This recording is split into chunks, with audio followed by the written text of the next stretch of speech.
ولي بذكرك يا ربي ضياء ينير القلب من تيه وذنب يشتت من سواد الحزن بسم الله الرحمن الرحيم. ثم أما بعد، في عام 1943 قدم العالم ماسلو نظرية اسمها التحفيز الإنساني، وهذه النظرية سميت بهرم ماسلو، وهي سلم الاحتياجات التي يحتاجها كل إنسان يعيش على هذه البسيطة، وهي احتياجات 5. كلما حقق الأولى احتاج للثانية. أما الأولى فهي الاحتياجات الفسيولوجية، وهي الأشياء الأساسية كحاجة الإنسان للطعام والشراب والتنفس، ثم بعدها الحاجة إلى الأمن، ثم بعدها الحاجة الاجتماعية وهو حاجة الانتماء، أن يكون جزء من المجتمع، ثم الدرجة الرابعة والاحتياج الرابع في هذا السلم احترام الذات، ثم بعدها تحقيق الذات والمكانة في المجتمع. سلم الاحتياجات هذا دعونا نأخذه ثم نذهب بعيداً إلى عصر فرعون. آسيا بنت مزاحم زوجة فرعون قد حققت ووجدت كل هذه الاحتياجات من أولها إلى آخرها. فالطعام والشراب فهي تعيش في قصر، والأمن فهي زوجة من إذا أراد أن يحيي أو يميت، كما يقال في زمنهم في ذلك الزمان، كان يقتل من يشاء ويحيي من يشاء بإرادة وأمر الله عز وجل. ثم الأمر الثالث الحاجة إلى الجانب الاجتماعي، فقد كانت امرأة إله ذلك الزمان. أما الاحترام والتقدير فقد كان الحشم والعبيد يعيشون تحت إمرتها. وأما تحقيق الذات فهي زوجة الملك والحاكم والإله في زمنهم.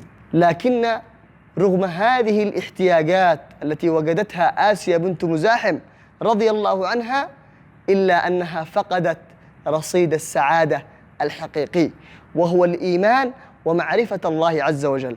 ولهذا حينما وجدت هذا الفراغ في نفسها آمنت مع موسى عليه السلام.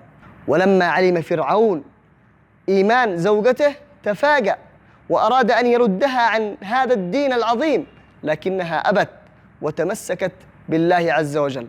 فخرج ذلك الطاغية إلى قومه قال لهم: ما تعرفون عن آسيا بنت مزاحم؟ فإذا بهؤلاء القوم قد أثنوا على آسيا خيرا، ظنا منهم أنها ما زالت على دين فرعون، ولم يعرفوا أنها قد آمنت وأسلمت مع موسى عليه السلام. ثم قال لهم: هل تعرفون أنها قد عبدت ربا غيري؟ قالوا: اقتلها. فأخرجها إلى العراء وأوثق قدميها وأيديها، ثم أنزل عليها صوتا من العذاب.